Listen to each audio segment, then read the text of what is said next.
La mente puesta en la carne es enemiga de Dios. Ya que la mente puesta en la carne es enemiga de Dios, Romanos 8:7, la Biblia de las Américas.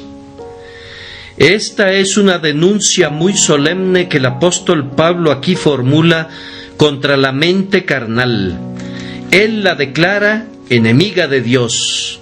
Cuando recordamos lo que el hombre fue una vez, considerado solo un poco menor que los ángeles, el compañero con el que Dios se paseaba en el huerto del Edén al aire del día, cuando pensamos que el hombre fue creado a imagen de su Hacedor, puro, sin mancha e inmaculado, no podemos menos que sentirnos amargamente afligidos al descubrir una acusación como esta, proferida en contra de nosotros como raza. Debemos colgar nuestras arpas sobre los sauces al oír la voz de Jehová cuando habla solemnemente a su criatura rebelde: ¿Cómo caíste del cielo, hijo de la mañana? Tú eras el sello de la perfección, lleno de sabiduría y acabado en hermosura. En Edén, en el huerto de Dios estuviste. De toda piedra preciosa era tu vestidura. Los primores de tus tamboriles y flautas estuvieron preparados para ti en el día de tu creación. Tú, querubín grande, protector, yo te puse en el santo monte de Dios. Allí estuviste, en medio de las piedras de fuego te paseabas. Perfecto eras en todos tus caminos, desde el día que fuiste creado hasta que se halló en ti maldad.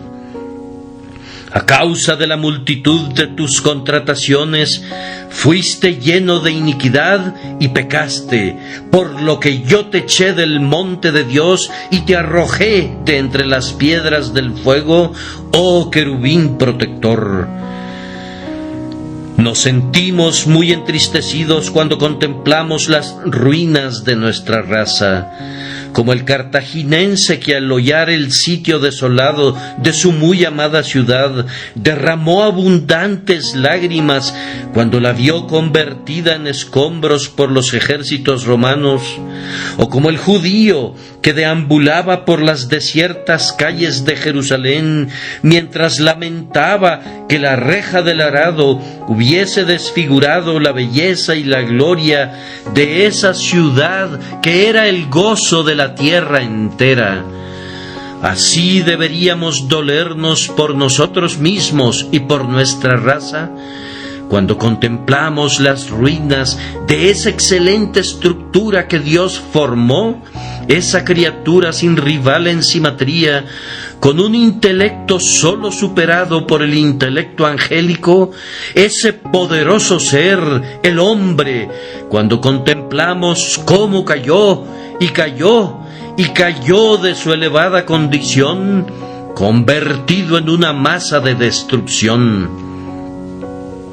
Hace unos cuantos años se podía ver una estrella que resplandecía con brillantez inusitada, pero súbitamente desapareció.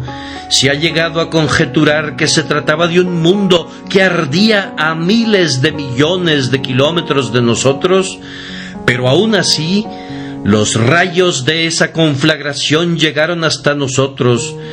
El silencioso mensajero de luz dio la alarma a los remotos habitantes de este globo. ¡Un mundo arde! Pero ¿qué importancia tiene la conflagración de un planeta distante? ¿Qué es la destrucción del elemento material del orbe más gigantesco comparada con esta caída de la humanidad, con este naufragio de todo lo que es santo y sagrado en nosotros? Para nosotros, en verdad, las cosas son difícilmente comparables, pues estamos profundamente interesados en una destrucción, mas no en la otra. La caída de Adán es nuestra caída. Caímos en él y con él, sufrimos de igual manera, lamentamos la ruina de nuestra propia casa, deploramos la destrucción de nuestra propia ciudad, cuando nos detenemos para captar estas palabras escritas tan claramente que no pueden ser malinterpretadas. Los designios de la carne, esos mismos designios que una vez fueron santos y que se volvieron carnales, son enemistad contra Dios.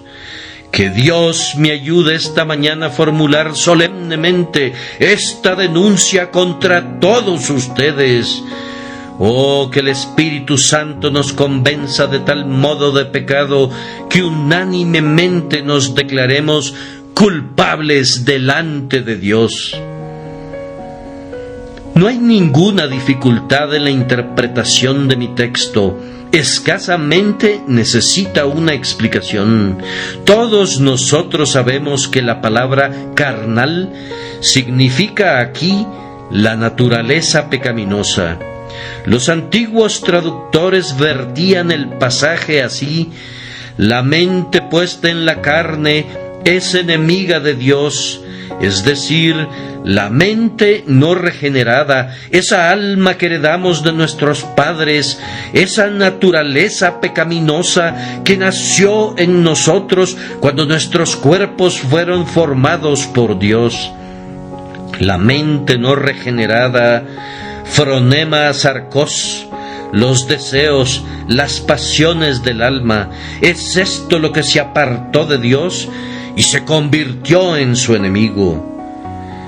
Pero antes de que nos adentremos en una discusión de la doctrina del texto, observen cuán vigorosamente lo expresa el apóstol. Los designios de la carne, dice, son enemistad contra Dios. Él usa un sustantivo y no un adjetivo. No dice que simplemente se oponen a Dios, sino que se trata de una enemistad positiva. No es el adjetivo negro, sino el sustantivo negrura. No es enemistado, sino la enemistad misma. No es corrupto, sino la corrupción. No es rebelde, sino la rebelión. No es perverso, sino la perversión misma. El corazón, aunque sea engañoso, es positivo engaño. Es el mal en lo concreto, pecado en su esencia. Es la destilación, la quinta esencia de todas las cosas que son viles. No es envidioso de Dios, es la envidia misma. No está enemistado, es la enemistad real. No necesitamos decir una palabra para explicar que es enemistad contra Dios. No acusa a la naturaleza humana de tener simplemente una aversión al dominio, a las leyes o a las doctrinas de Jehová, sino que asesta un golpe más profundo y más preciso.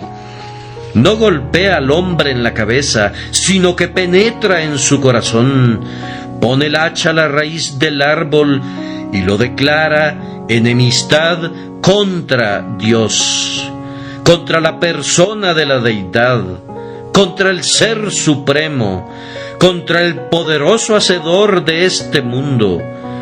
No enemistado contra su Biblia o contra su Evangelio, aunque eso fuera verdad, sino contra Dios mismo, contra su esencia, su existencia y su persona. Sopesemos entonces las palabras del texto, pues son palabras solemnes, están muy bien expresadas por ese maestro de la elocuencia, Pablo, y además fueron dictadas por el Espíritu Santo que enseña al hombre cómo expresarse correctamente. Que nos ayude a interpretar este pasaje que nos ha dado previamente para su explicación. El texto nos pide que tomemos nota primero de la veracidad de esta aseveración. En segundo lugar, de la universalidad del mal que nos aqueja. En tercer lugar, vamos a descender todavía más a las profundidades del tema, procurando que lo graben en su corazón al demostrar la enormidad del mal. Y después de eso, si nos alcanza el tiempo, vamos a extraer una doctrina o dos del hecho general.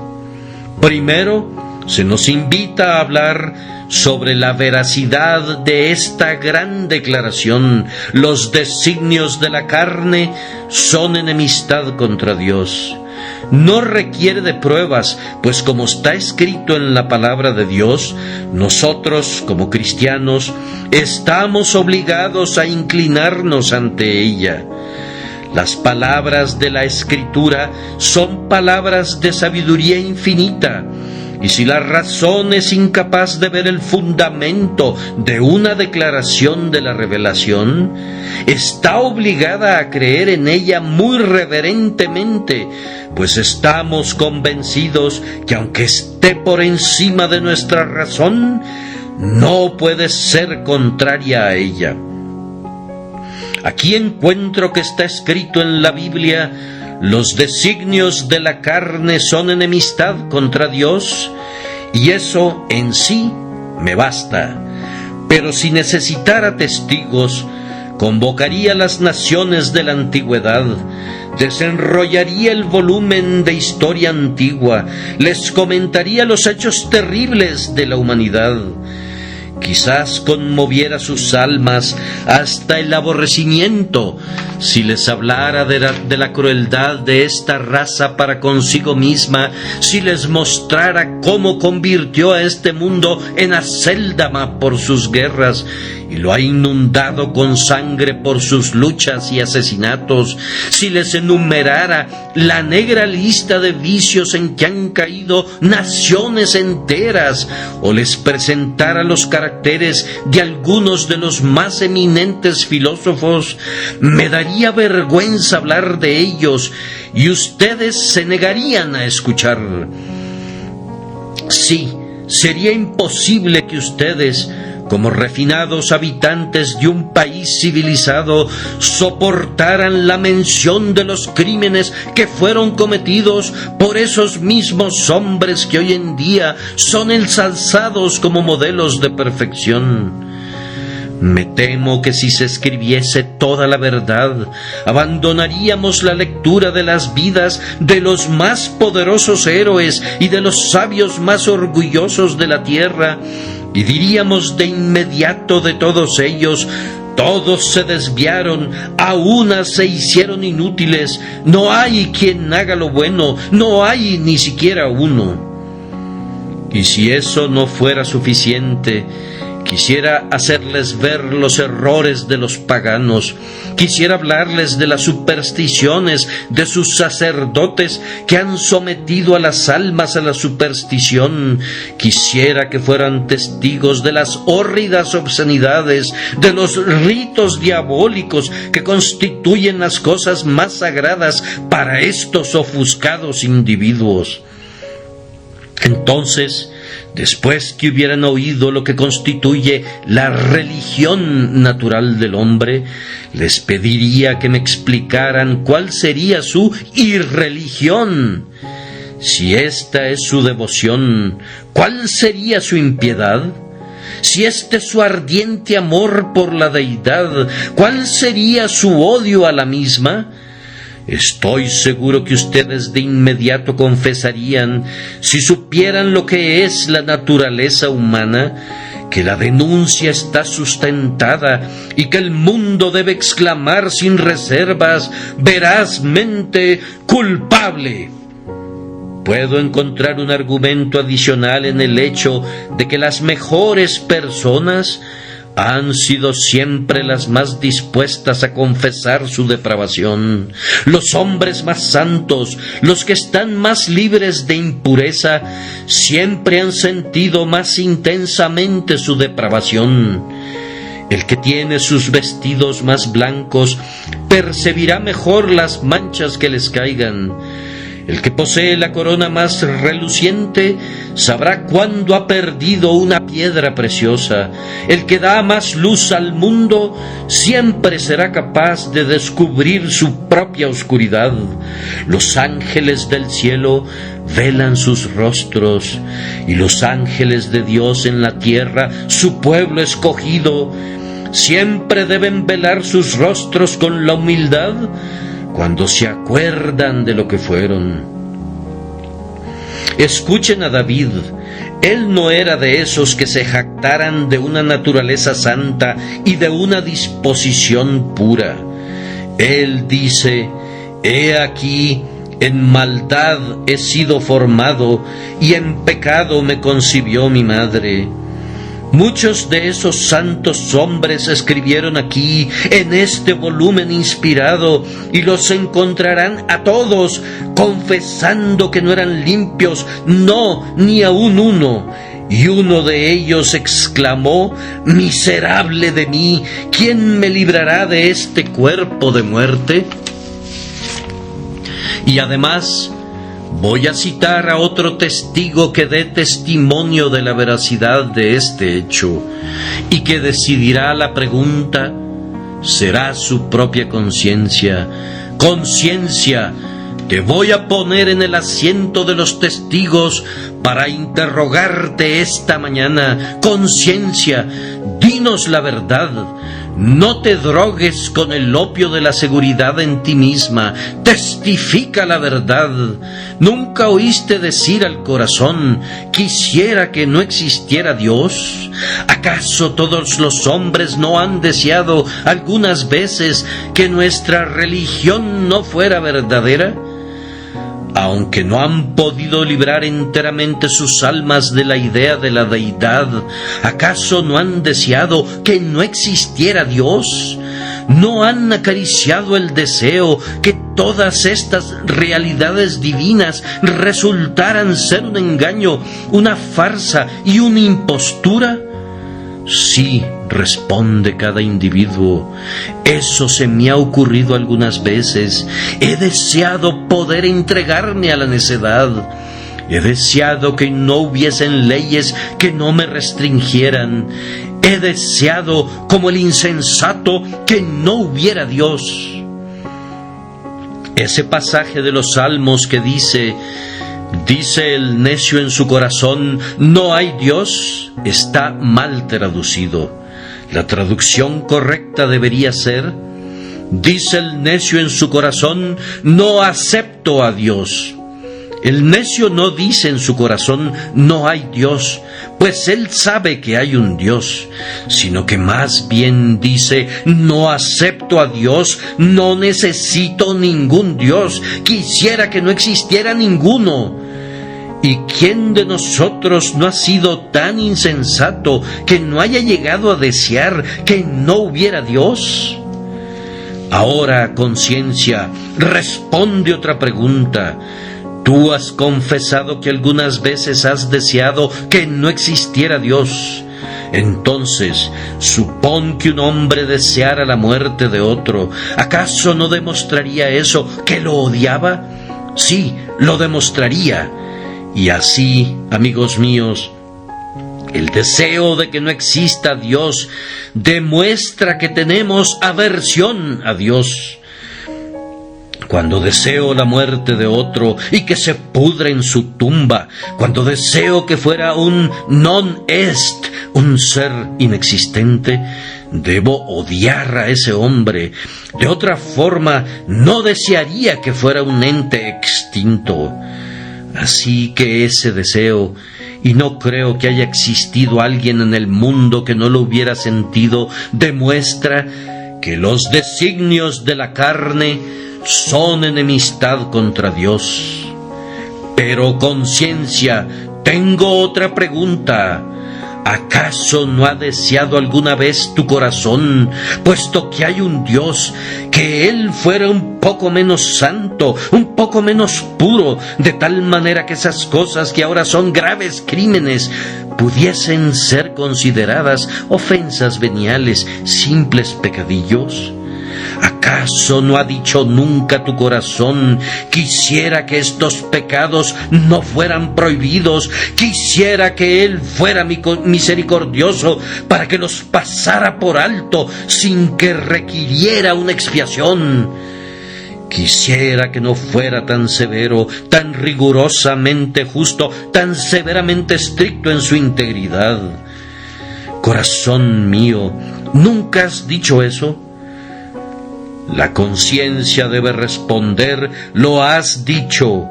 Bien, ese deseo de cambiar a Dios demuestra que no amas al Dios que es ahora el Dios del cielo y de la tierra.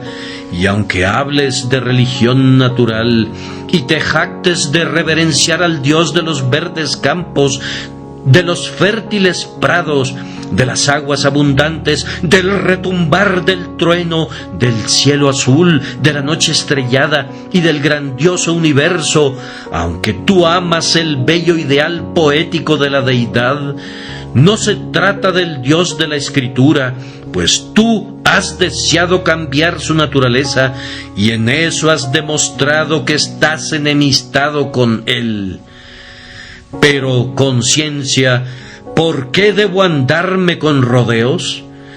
Tú puedes ser un testigo fiel, si quieres decir la verdad, que cada persona aquí presente ha transgredido de tal manera contra Dios, ha quebrantado tan continuamente sus leyes, ha violado su día de reposo, ha hollado sus estatutos, ha despreciado su evangelio, que es muy cierto, ay, sumamente cierto, que los designios de la carne son enemistad contra Dios.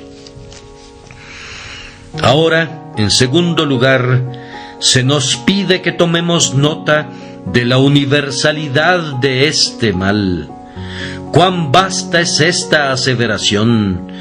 No es una mente singular o una cierta clase de caracteres, sino los designios de la carne. Es un enunciado sin restricciones que incluye a cada individuo. Cualquier mente que pueda apropiadamente ser llamada carnal, si no ha sido espiritualizada por el poder del Espíritu Santo de Dios, es enemistad contra Dios. Entonces observen, en primer lugar, la universalidad de esto en lo relativo a todas las personas. Toda mente carnal en el mundo está enemistada con Dios. Esto no excluye ni siquiera los bebés que se alimentan del pecho de la madre. Nosotros los llamamos inocentes, y en realidad son inocentes de transgresiones reales, pero como dice el poeta, en el pecho más tierno yace una piedra. En la mente carnal de un bebé hay enemistad contra Dios. No está desarrollada, pero está allí. Algunos afirman que los niños aprenden a pecar por imitación, pero no. Llévense a un niño, pónganlo bajo las influencias más piadosas, asegúrense que el propio aire que respire sea purificado por la piedad, que beba sorbos de santidad, que sólo escuche la voz de la oración y de la alabanza, que sus oídos se mantengan afinados por las notas del himno sagrado. Y a pesar de todo ello, ese niño puede convertirse todavía en uno de los más depravados transgresores, y aunque en apariencia esté encaminado en la propia senda al cielo, descenderá directamente al abismo si no es dirigido por la gracia divina. Oh, cuán cierto es que algunos que han contado con los mejores padres se han convertido en los peores hijos, que muchos que han sido entrenados bajo los más santos auspicios, en medio de las más favorables escenas de la piedad, se han convertido, sin embargo, en libertinos y disolutos. Así que no es por imitación, sino que es por naturaleza que el niño es malo. Concédanme que el niño es carnal, pues mi texto dice: los designios de la carne son enemistad contra Dios. He oído que el cocodrilo recién nacido, cuando sale de su cascarón, en un instante comienza a ponerse en una postura de ataque, abriendo sus fauces como si hubiese sido enseñado o entrenado. Sabemos que los jóvenes leones, cuando son domados y domesticados, conservan la naturaleza salvaje de sus congéneres de la selva, y si se les dejara en libertad, cazarían tan fieramente como los otros. Lo mismo sucede con el niño.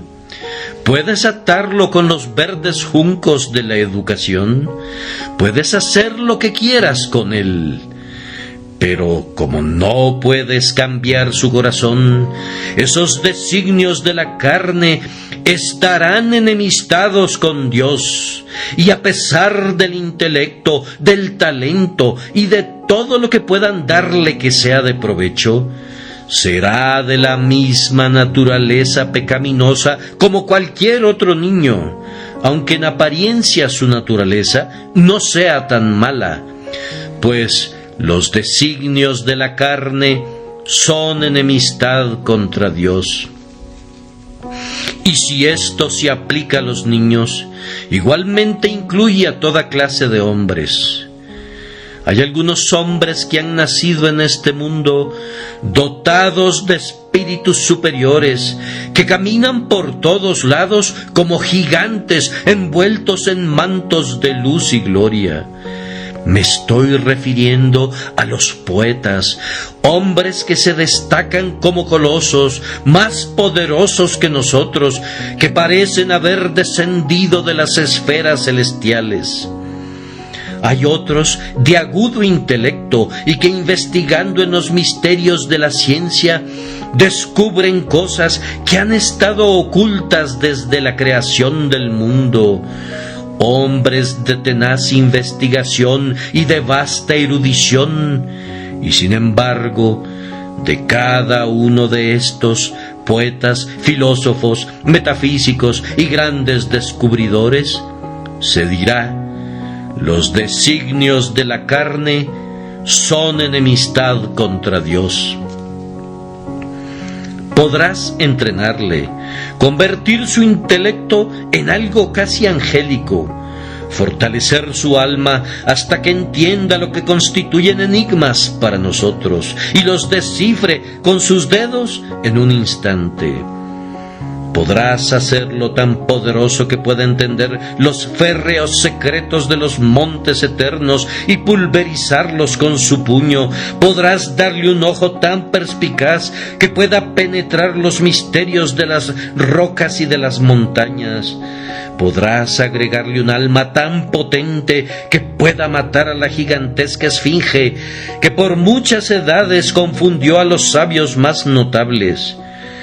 Pero cuando hayas hecho todo esto, su mente será depravada y su corazón carnal todavía estará en oposición a Dios.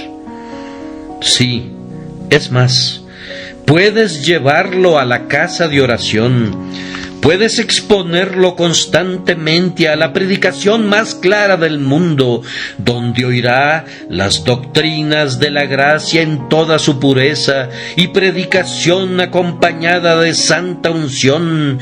Pero si esa santa unción no descansa en él, todo habría sido en vano, Puede ser que asista con toda regularidad, pero al igual que la piadosa puerta de la capilla que gira hacia adentro y hacia afuera, él seguirá siendo igual. Podría tener una religión superficial externa, pero su mente carnal estará enemistada con Dios.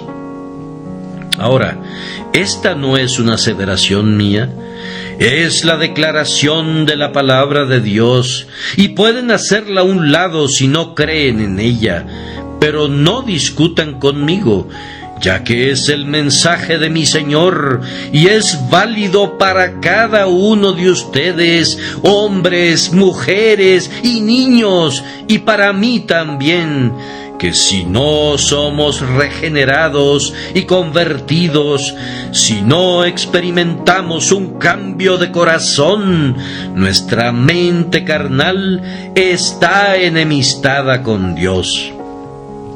Además, tomen nota de la universalidad de esto en todo momento.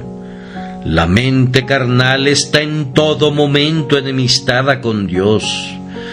Oh, dirá alguno, puede ser verdad que a veces nos oponemos a Dios, pero ciertamente no siempre nos oponemos. Hay momentos, dirá alguien, cuando me siento que me rebelo. Algunas veces mis pasiones me conducen a desviarme.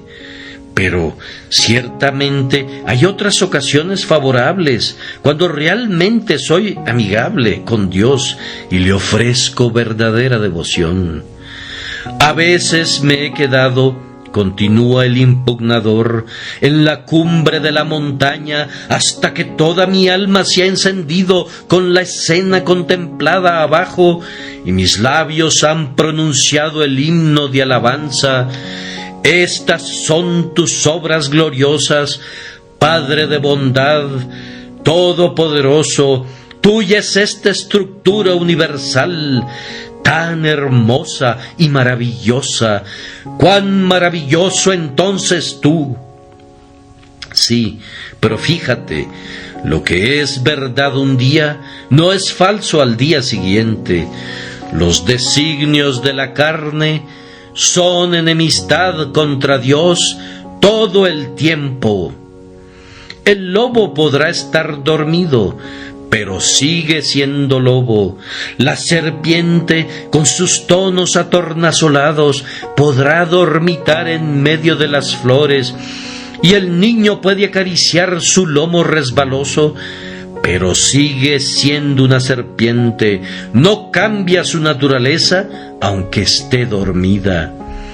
El mar es el albergue de las tormentas, aun cuando esté plácido como un lago. El trueno sigue siendo el trueno que retumba poderosamente, aunque se encuentre tan lejos que no podamos oírlo.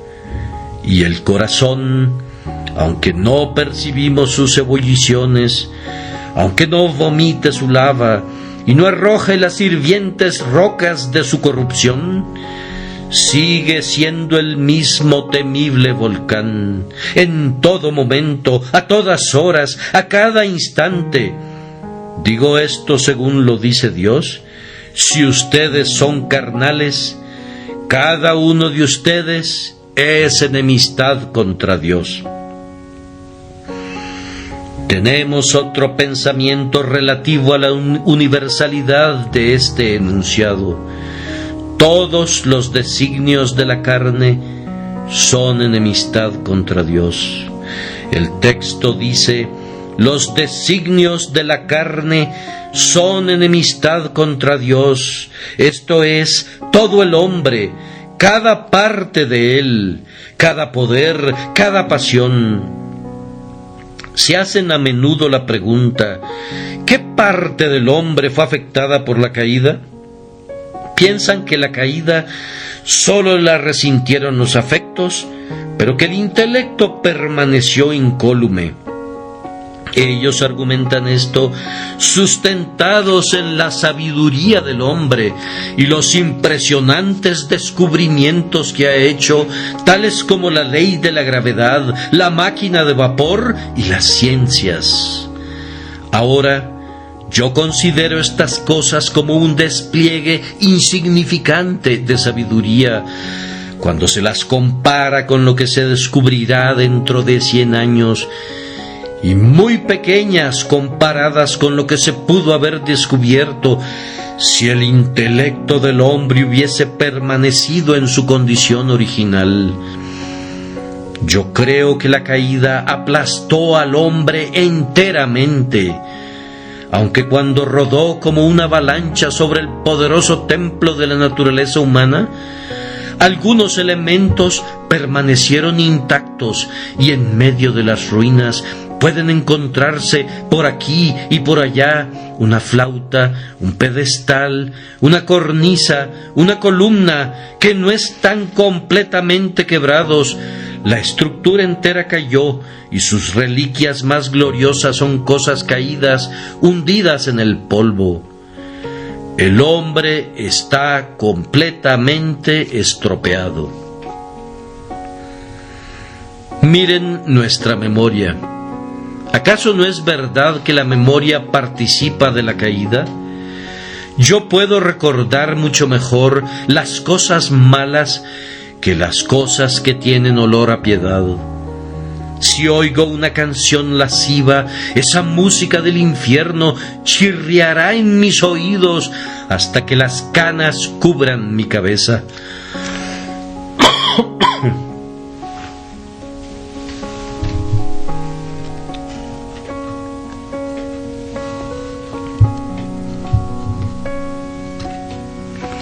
Pero si oigo una nota de santa alabanza, ¡ay!, se me olvida, porque la memoria aprieta con una mano de hierro las cosas malas, pero sostiene con dedos débiles las cosas buenas. La memoria permite que los maderos gloriosos de los bosques del Líbano floten sobre la corriente del olvido, pero retiene la inmundicia que le llega flotando de la depravada ciudad de Sodoma. La memoria recordará lo malo, pero olvidará lo bueno. La memoria participa de la caída. Lo mismo ocurre con los afectos. Amamos lo terrenal más de lo que deberíamos amarlo. Rápidamente entregamos nuestro corazón a una criatura, pero raras veces lo ofrecemos a nuestro Creador. Y cuando el corazón es entregado a Jesús, es propenso a descarriarse. Miren a nuestra imaginación también. Oh, cómo se deleita la imaginación cuando el cuerpo se encuentra en una condición perniciosa. Solo denle al hombre algo que lo lleve al punto de la intoxicación. Dróguenlo con opio, y cómo bailará su imaginación llena de gozo. Como pájaro liberado de su jaula, cómo se remontará con alas más vigorosas que las alas del águila. Ve cosas que ni siquiera habría soñado en las sombras de la noche. ¿Por qué razón su imaginación no trabajó cuando su cuerpo se encontraba en un estado normal, cuando era saludable? Simplemente porque la imaginación es depravada, y mientras no se había introducido un elemento inmundo, mientras el cuerpo no había comenzado a estremecerse con un tipo de intoxicación, la fantasía no pensaba en celebrar su carnaval. Tenemos algunos espléndidos muestrarios de lo que el hombre puede escribir cuando se ha encontrado bajo la maldita influencia del aguardiente. Debido a que la mente es tan depravada, le encanta todo aquello que pone al cuerpo en una condición anormal. Y aquí tenemos una prueba que la propia imaginación se ha descarriado. Lo mismo ocurre con el juicio. Puedo demostrar cuán imperfectamente decide. También puedo acusar a la conciencia y decirle cuán ciega es y cómo le guiña el ojo a las más grandes necedades. Puedo examinar todos nuestros poderes y escribir sobre la frente de cada uno de ellos: traidor al cielo, traidor al cielo. Toda la mente puesta en la carne es enemiga de Dios.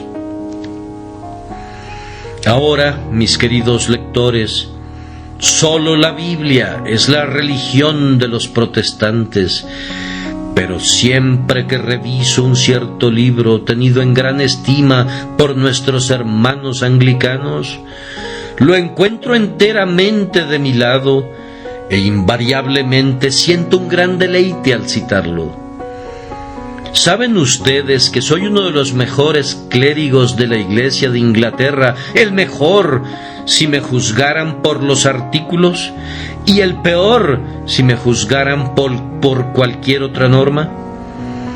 Mídanme por los artículos de la Iglesia de Inglaterra, y no ocuparía un segundo lugar ante nadie bajo el cielo azul del firmamento, predicando el Evangelio contenido en ellos, pues si hay un excelente epítome del Evangelio, se encuentra en los artículos de la Iglesia de Inglaterra.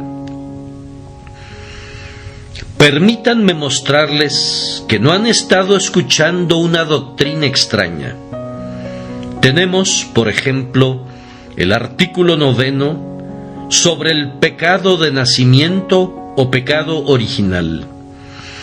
El pecado original no consiste en seguir a Adán, como lo afirman vanamente los pelagianos, sino que es la falla y la corrupción de la naturaleza de cada individuo, que naturalmente es engendrada por la prole de Adán, por la cual el hombre está sumamente alejado de la justicia original, y es por su propia naturaleza propenso al mal, de tal forma que el deseo de la carne es contra el espíritu, y por lo tanto toda persona venida a este mundo merece la ira de Dios y la condenación. Y esta infección de la naturaleza efectivamente permanece, sí, en los que son regenerados, por lo cual la concupiscencia de la carne, llamada en el griego phronema sarkos, que algunos exponen como la sabiduría, la sensualidad, el afecto, el deseo de la carne, no está sujeta a la ley de Dios. Y aunque no hay condenación para los que creen y son bautizados, sin embargo el apóstol confiesa que la concupiscencia y la lascivia tienen en sí la naturaleza del pecado. No necesito nada más. ¿Acaso alguien que crea en el libro de oración disentirá de la doctrina que la mente puesta en la carne es enemiga de Dios? He dicho que iba a procurar, en tercer lugar, mostrar la gran enormidad de esta culpa. Me temo, hermanos míos, que a menudo cuando consideramos nuestro estado, no pensamos tanto en la culpa como en la miseria. Algunas veces he leído sermones sobre la inclinación del pecador al mal, en los que esto se ha demostrado con mucho poder, y ciertamente el orgullo de la naturaleza humana ha sido muy humillado y abatido. Pero hay algo que me parece que, si se deja fuera, resulta ser una gran omisión, es decir, la doctrina que el hombre es culpable en todas estas cosas. Si su corazón está contra Dios, debemos decirle que es su pecado, y si no puede arrepentirse, debemos mostrarle que el pecado es la única causa de su incapacidad para hacerlo, que toda su separación de Dios es pecado, que mientras se mantenga alejado de Dios es pecado. Me temo que muchos de los aquí presentes debemos reconocer que no acusamos de ese pecado a nuestras propias conciencias. Sí, decimos, estamos llenos de corrupción, oh sí, pero nos quedamos muy tranquilos. Hermanos míos, no deberíamos hacerlo. Tener esas corrupciones es nuestro crimen, que debe ser confesado como un enorme mal. Y si yo, como un ministro del Evangelio, no recalcara el pecado involucrado en ello, no habría encontrado su propio virus. Habría dejado fuera la verdadera esencia si no mostrara que es un crimen. Ahora, la mente puesta en la carne es enemiga de Dios. ¡Cuán grave pecado es! Esto se manifestará de dos formas. Consideren la relación en la que estamos con Dios y luego recuerden lo que Dios es. Y después que haya hablado de estas dos cosas, espero, ustedes verán en verdad que es un pecado estar enemistados con Dios. ¿Qué es Dios para nosotros? Él es el creador de los cielos y de la tierra. Él sostiene los pilares del universo. Él con su aliento perfuma las flores, su lápiz las pinta de colores. Él es el autor de esta hermosa creación. Somos ovejas de su prado, Él nos hizo y no nosotros a nosotros mismos. La relación que tiene con nosotros es la de hacedor y creador, y por ese hecho reclama ser nuestro rey. Él es nuestro legislador, el autor de la ley. Y luego, para que nuestro crimen sea peor y más grave, Él gobierna la providencia, pues es Él quien nos guarda día a día. Él suple nuestras necesidades. Él mantiene el aire que respira nuestra nariz. Él ordena la sangre que mantenga su curso a lo largo de nuestras venas. Él nos mantiene con vida y nos previene de la muerte. Él está delante de nosotros como nuestro Creador, nuestro Rey, nuestro sostén, nuestro benefactor. Y yo pregunto, ¿no es acaso un crimen de enorme magnitud? ¿No es alta traición contra el emperador del cielo? ¿No es un pecado horrible cuya profundidad no podemos medir con la sonda de todo nuestro juicio, que nosotros, sus criaturas, que dependemos de Él, estemos enemistados con Él? Pero puede verse que el crimen es más grave cuando pensamos en lo que Dios es. Permítanme apelar personalmente hasta ustedes en un estilo de interrogatorio, pues esto tiene mucho peso. Pecador, ¿por qué estás enemistado con Dios? Dios es el Dios de amor. Él es amable con sus criaturas. Él te mira con su amor de benevolencia, pues este mismo día su sol ha brillado sobre ti. Hoy has tenido alimento y vestido, y has llegado a esta capilla con salud y vigor. ¿Odias a Dios porque te ama? ¿Es esa la razón? Consideren cuántas misericordias han recibido de sus manos a lo largo de su vida. No nacieron con un cuerpo deforme, han tenido una medida tolerable de salud. Te has recuperado muchas veces de la enfermedad. Cuando estabas al borde de la muerte, su brazo ha detenido tu alma del último paso de destrucción. ¿Odias a Dios por todo esto? ¿Le odias porque salvó tu vida por su tierna misericordia? Contempla toda su bondad que ha desplegado delante de ti. Podría haberte enviado al infierno, pero estás aquí. Ahora, ¿odias a Dios por haberte conservado? ¿O por qué razón estás enemistado con Él? Amigo mío, ¿acaso no sabes que Dios envió a su Hijo procedente de su pecho y lo colgó en el madero y allí permitió que muriera por los pecadores, el justo por los injustos? ¿Y odias a Dios por ello? Oh pecador, ¿acaso es esta la causa de tu enemistad? ¿Estás tan alejado que agradeces con enemistad el amor? Y cuando te ha rodeado de favores, cuando te ha ceñido con bendiciones, cuando te ha colmado de misericordias, ¿acaso le odias por eso?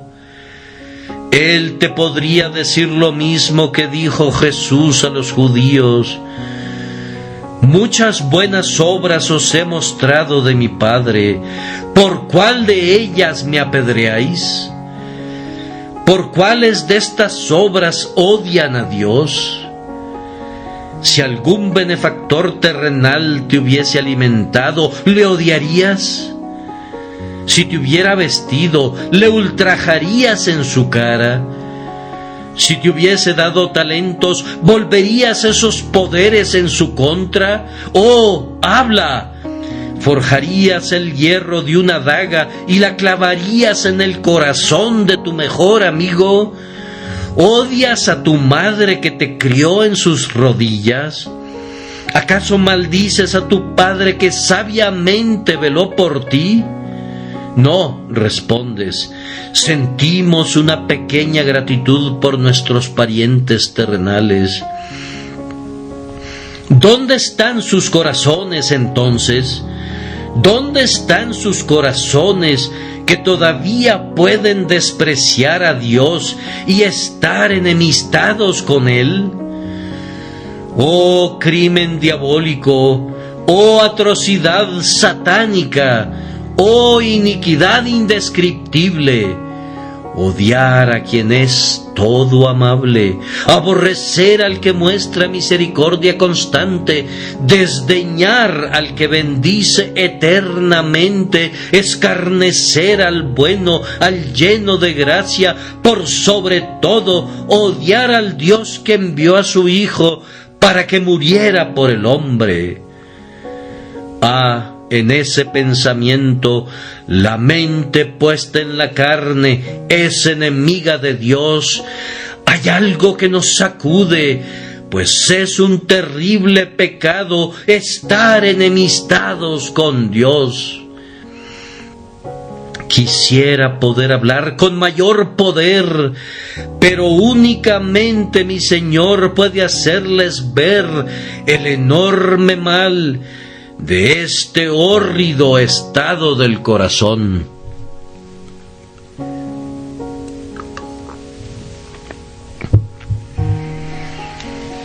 Pero hay una o dos doctrinas que procuraremos deducir de todo esto. ¿Está la mente puesta en la carne enemistada con Dios? Entonces, la salvación no puede ser por méritos, tiene que ser por gracia. Si estamos enemistados con Dios, ¿qué méritos podríamos tener? ¿Cómo podemos merecer algo del ser que odiamos?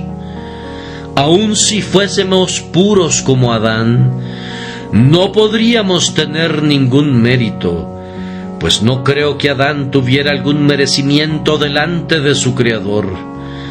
Cuando había guardado toda la ley de su Señor, no era sino un siervo inútil. No había hecho más de lo que tenía que hacer, no tenía un saldo a su favor, no había un excedente. Pero como nos hemos vuelto enemigos, ¿Cuánto menos podemos esperar ser salvados por obras? Oh, no, la Biblia entera nos dice de principio a fin que la salvación no es por las obras de la ley, sino por los actos de la gracia. Martín Lutero declaraba que él predicaba constantemente la justificación por la fe únicamente, porque, decía, la gente tiende a olvidarlo, de tal forma que me veía obligado casi a golpear sus cabezas con mi Biblia para que se grabaran el mensaje en sus corazones. Y es verdad que constantemente olvidamos que la salvación es solo por gracia. Siempre estamos intentando introducir una pequeña partícula de nuestra propia virtud. Queremos cooperar con algo. Recuerdo un viejo dicho del viejo Matthew Wilkes: salvados por sus obras. Es como si intentaran llegar a América en un barquito de papel. Salvados por sus obras, eso es imposible. Oh, no, el pobre legalista es como un caballo ciego que da vueltas y vueltas al molino, o como el prisionero que sube los escalones del molino de rueda y descubre que no ha subido después de todo el esfuerzo que ha hecho. No tiene una confianza sólida, no tiene una base firme en la que pueda apoyarse. No ha hecho lo suficiente, nunca lo suficiente. La conciencia siempre dice: esto no es la perfección, debería haber sido mejor. La salvación para los enemigos debe alcanzarse mediante un embajador, por una expiación, sí, por Cristo. Otra doctrina que extraemos de esto es la necesidad de un cambio completo de nuestra naturaleza. Es cierto que desde que nacemos estamos enemistados con Dios. ¿Cuán necesario es entonces que nuestra naturaleza sea cambiada? Hay pocas personas que sinceramente creen en esto. Ellos piensan que si claman: Señor, ten misericordia de mí, cuando están agonizando, irán al cielo directamente. Permítanme suponer un caso imposible por un momento. Imaginemos un hombre que está entrando al cielo sin un cambio en su corazón. Se aproxima a las puertas, escucha un soneto, se sobresalta. Es un himno de alabanza a su enemigo. Ve un trono y en él está sentado uno que es glorioso, pero es su enemigo. Camina por calles de oro, pero esas calles pertenecen a su enemigo. Ve huestes de ángeles, pero estas huestes son los siervos de su enemigo. Él se encuentra en la casa de un enemigo, pues él está enemistado con Dios. No puede unirse a los cantos, pues desconoce la melodía.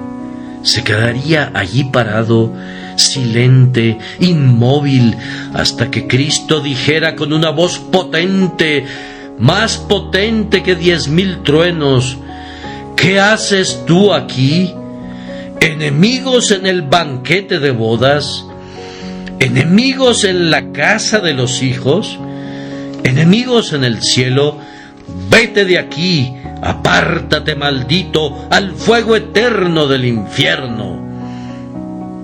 Oh señores, si los no regenerados pudiesen entrar al cielo, traigo a la memoria una vez más el tan repetido dicho de Whitefield: sería tan infeliz en el cielo que le pediría a Dios que le permitiese precipitarse en el infierno para buscar cobijo allá. Debe haber un cambio.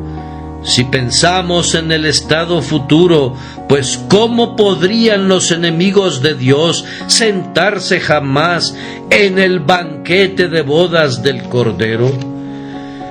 Y para concluir, permítanme recordarles, y después de todo está en el texto, que este cambio debe ser obrado por un poder superior al de ustedes.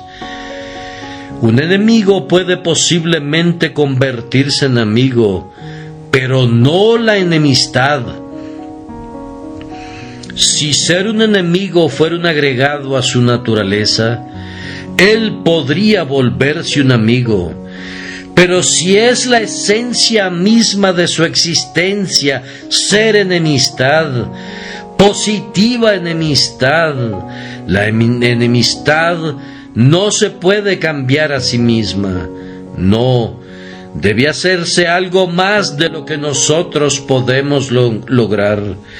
Esto es precisamente lo que se olvida en estos días. Necesitamos más predicación con la unción del Espíritu Santo si queremos tener más obra de conversión. Yo les digo, amigos, si ustedes se cambian a sí mismos y se hacen mejores y mejores y mejores, 1000 veces mejores, nunca serán lo suficientemente buenos para el cielo. Mientras el Espíritu de Dios no haya puesto su mano en ustedes, mientras no haya regenerado el corazón, mientras no haya purificado el alma, mientras no haya cambiado el espíritu entero y no haya hecho al hombre una nueva criatura, no podrán entrar al cielo. ¿Cuán seriamente entonces deberían hacer un alto y meditar? Heme aquí una criatura de un día, un mortal nacido para morir, pero sin embargo un ser inmortal. En este momento estoy enemistado con Dios. ¿Qué haré? ¿Acaso no es mi deber, así como mi felicidad, preguntar si hay una manera de ser reconciliado con Dios? Oh agotados esclavos del pecado, ¿acaso no son sus caminos sendas de insensatez? ¿Acaso es sabiduría, oh mis amigos, es sabiduría odiar a su Creador? ¿Es sabio estar en oposición contra Él? ¿Es prudente despreciar las riquezas de su gracia? Si es sabiduría, es la sabiduría del infierno. Si es sabiduría, es una sabiduría que es insensatez para con Dios. Oh, que Dios nos conceda que se puedan volver a Jesús con pleno propósito de corazón. Él es el embajador, Él es el único que puede establecer la paz por medio de su sangre. Y aunque vinieron aquí como enemigos, es posible que atraviesen esa puerta como amigos, si no hacen sino mirar a Cristo, la serpiente de bronce que fue alzada. Y ahora puede ser que algunos de ustedes hayan sido convencidos de pecado por el Espíritu Santo. Yo ahora les voy a proclamar el camino de salvación. Y como Moisés levantó la serpiente en el desierto, así es necesario que el Hijo del Hombre sea levantado, para que todo aquel que en Él cree no se pierda, mas tenga vida eterna. Contempla, oh temeroso penitente, el instrumento de tu liberación. Vuelve tus ojos llenos de lágrimas a aquel monte del Calvario. Mira la víctima de la justicia, el sacrificio de expiación por tu transgresión. Mira al Salvador en sus agonías, comprando tu alma con torrentes de su sangre y soportando tu castigo en medio de las agonías más intensas. Él murió por ti si confiesas tus culpas ahora. Oh, ven tú, hombre condenado, autocondenado, y vuelve tus ojos a este camino, pues una mirada salvará. Pecador, tú has sido mordido, mira, no necesitas ninguna otra cosa, sino mirar, es simplemente mirar. Basta que mires a Jesús y serás salvo. Oyes la voz del Redentor, mirad a mí y sed salvos. Miren, miren, miren, oh almas culpables. Confía en Él, confía plenamente. No permitas que otra confianza se entrometa. Nadie sino Jesús puede hacer bien al pecador desvalido. Que mi bendito Señor les ayude a venir a Él y los atraiga a su Hijo, por Jesucristo nuestro Señor. Amén y amén.